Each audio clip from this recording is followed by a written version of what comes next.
Welcome back to Old Charles today. We are talking about a coin that many of you probably have in a jar somewhere, or maybe found in an old collection from your grandparents. It's the 1973 Canadian penny. Let's get right into it.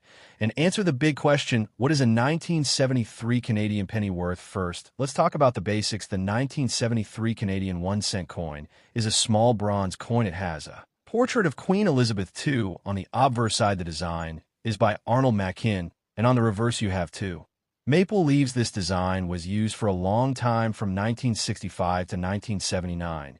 So the 1973 is right in the middle of that period now for the value.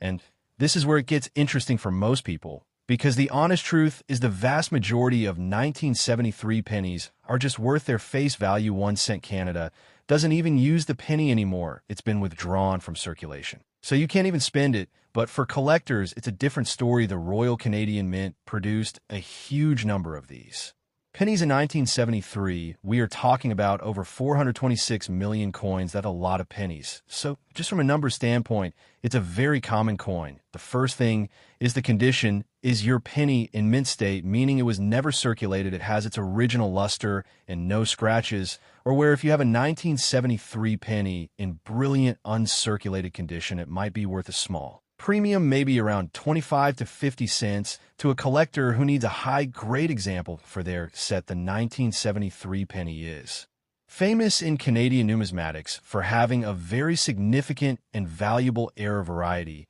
It's called the 1973 large date or small date variety. Let me explain the date on the coin. The 1973 numeral can be found in two distinct styles. One has a larger, wider date, and one has a smaller, more narrow date. For a long time, the small date was thought to be the common one, and the large date was scarce, but later research showed that the large date is actually the common variety. A regular circulated 1973 small date penny might only be worth a few cents, maybe 10 to 25 cents. But if you find one in mint state, the value jumps significantly. An uncirculated 1973 small date penny can be worth from $5 to over $20, depending on the grade and the buyer.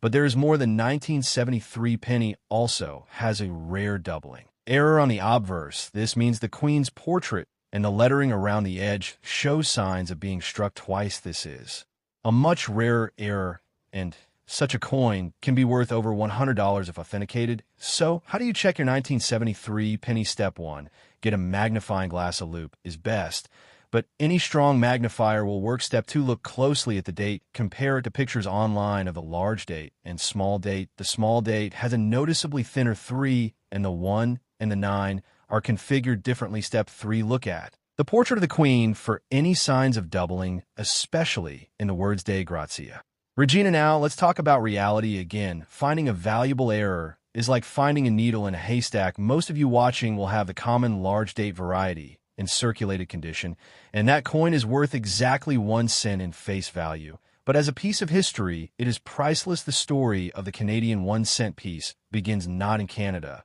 but in London, England. The Imperial government passed the Uniform Currency Act in 1858. This act aimed to replace the mixed bag of British, Spanish, and American coins in the province of Canada with a single decimal system. The first Canadian cents were minted that very year at the Royal Mint in London. They were large coins made of pure copper. They were heavy in the hand. The design featured a laureate, Queen Victoria, on the obverse. The reverse showed a maple leaf wreath.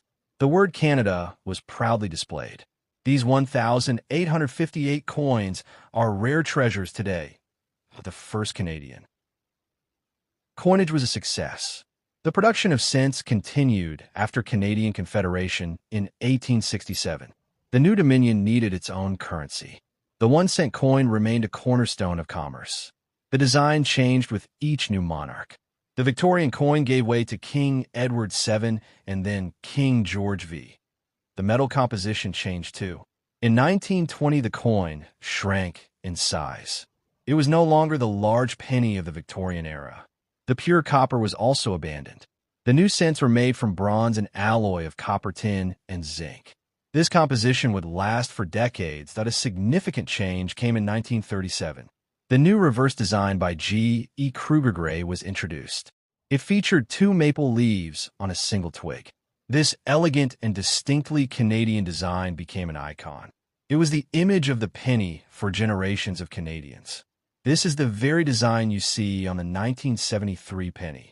It was used from 1937 right up until 1952. The only break was during the war years when a special victory design featuring a torch was used in 1943. The year 1953 marked a new era. It was the coronation year of Queen Elizabeth II. Her portrait by Mary Gillick was placed on the obverse. It showed a young queen wearing a laurel wreath. This portrait was used for many years.